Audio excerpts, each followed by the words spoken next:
अध्याय 231 पहला हृदय। रसातल ऊर्जा की पूर्ति।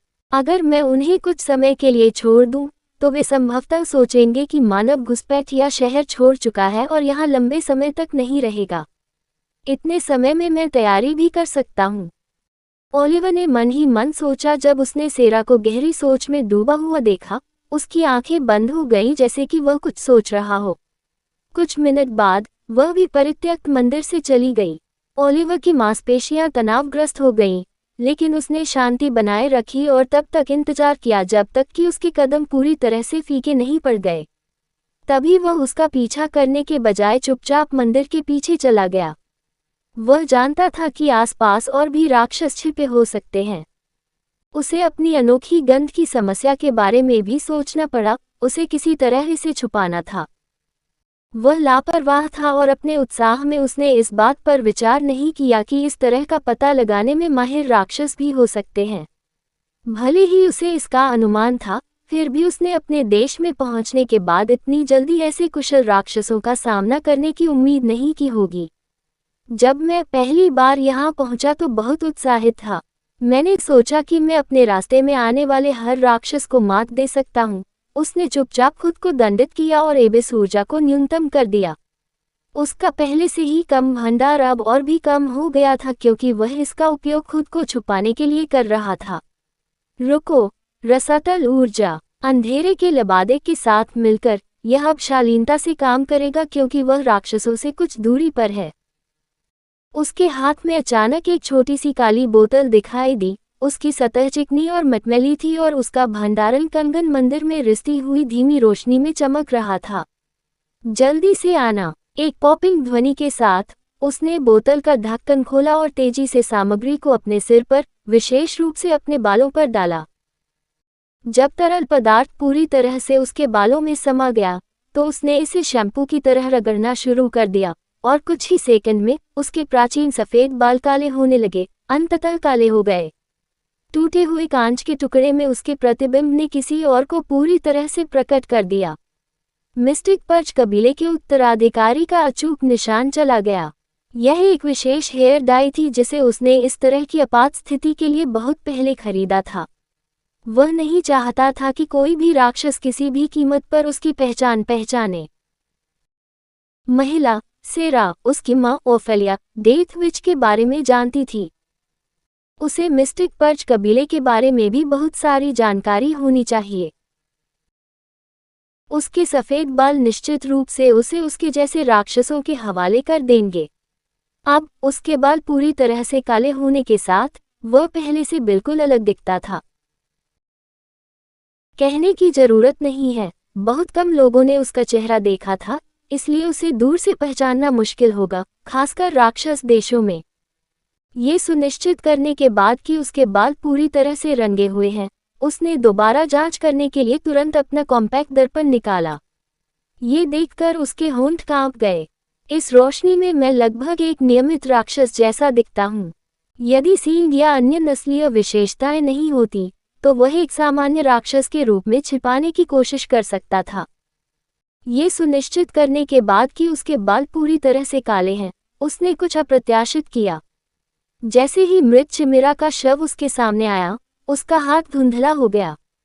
उसकी आंखें ठंडी हो गईं और एक तेज गति के साथ ओलिवर ने अपना हाथ सीधे कल्पना की छाती में डाल दिया।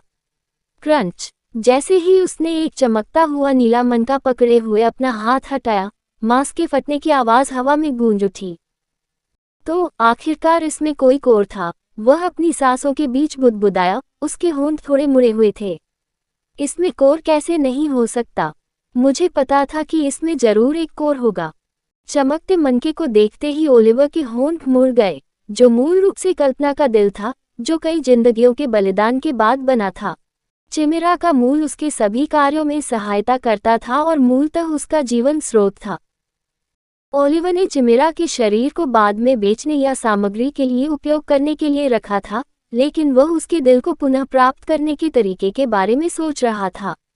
यह उसे परेशान कर रहा था, ये देखते हुए कि उसकी एबिस ऊर्जा कम थी। एक कृत्रिम प्राणी होने के बावजूद चिमिरा के पास अभी भी अपना हृदय था, जो समान कार्य करता था। तो उसे लगा कि वह चिमेरा के मूल को खाकर अपनी एबिस ऊर्जा को पुनः प्राप्त करने में सक्षम हो सकता है।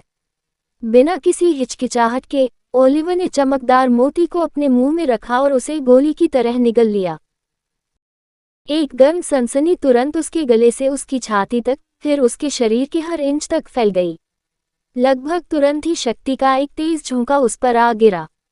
उसकी आंखें चौड़ी हो गई क्योंकि कोर से तीव्र गर्मी निकल रही थी, जिससे उसकी नसों में ऊर्जा की लहरें दौड़ रही थी। उसे अपने मन पर एक अजीब सी आनंद की अनुभूति हुई, मानो उसने दुनिया की सबसे अच्छी चीज खा ली हो।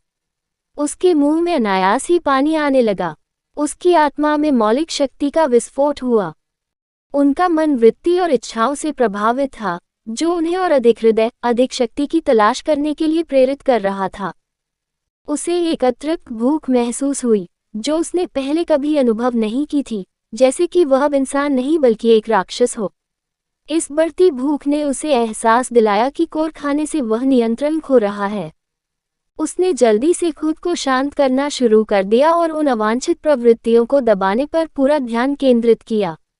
वह गर्म महसूस कर रहा था, जैसे कि उसके भीतर कुछ लगातार बदल रहा था जबकि वह अपने मानस को नियंत्रित करने पर ध्यान केंद्रित कर रहा था। जब ओलिवर अकेला था, नियंत्रण बनाए रखने पर ध्यान केंद्रित कर रहा था, एक सूक्ष्म परिवर्तन हुआ। उसका रूप एक पल के लिए टिमटिमा गया और उसकी प्राचीन सफेद त्वचा एकदम काली हो गई, लगभग उस चिमेरा जैसी दिखने लगी जिसे उसने तब झाड़ दिया था जब वह पैदा हुआ था।